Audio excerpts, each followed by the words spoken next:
এই রক্ত মাংস দিয়ে তোমরা জাহান্নামের আগুনকে কখনোই সহ্য করতে পারবে না।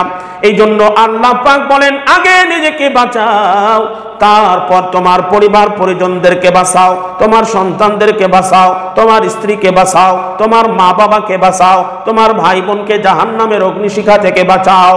তুমি নিজে সলিড ভাবে জাহান্নাম থেকে বাঁচো।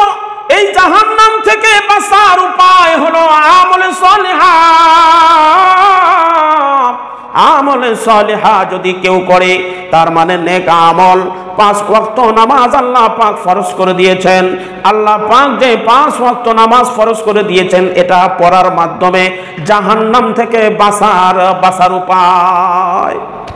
সম্মানিত উপস্থিতি, এরপরে রমজান মাসের সিয়াম পালন করা, এরপরে যে ফরজগুলো আছে যাকাত প্রদান করা, এরপরে হজ করা, এরপরে জিহাদের প্রয়োজন হলে জিহাদ করা, এইগুলো হলো নেক আমল।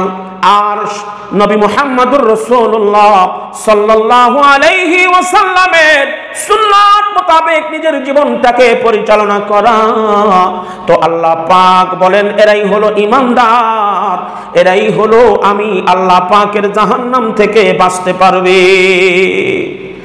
সম্মানিত উপস্থিতি, তাহলে বোঝা গেল নেক আমল পুরা নবীর জিন্দেগিটাকে নিজের মধ্যে নিয়ে আসা, পুরা জিন্দেগি নবী মুহাম্মদুর রাসূলুল্লাহ সাল্লাল্লাহু আলাইহি ওয়াসাল্লাম যা নিষেধ করেছেন তা মান্য করা, যা আদেশ করেছেন তা পালন করা। তাহলে নবী মুহাম্মদুর রাসূলুল্লাহ সাল্লাল্লাহু আলাইহি ওয়াসাল্লাম তিনি বলেছেন, আফশুস সালাম ক্বাবলাল কালাম, আফশুস সালাম ক্বাবলাল কালাম। আল্লাহর নবী বলেছেন, তোমরা একজন আরেকজনের সঙ্গে সাক্ষাৎ হওয়ার পর তোমরা একজন আরেকজনকে সালাম আগে দাও, তারপর ভালো মন্দ কথা বলো। সালাম এটা দেওয়া অত্যন্ত গুরুত্বপূর্ণ একটি আমল। একজন মুসলমান আর একজন মুসলমানের সঙ্গে সম্প্রীতি কায়েম হয়, ভালোবাসা কায়েম হয়, একজন আর একজনের মধ্যে হৃদয়ঙ্গম হয়, হৃদয়ের মধ্যে ভালো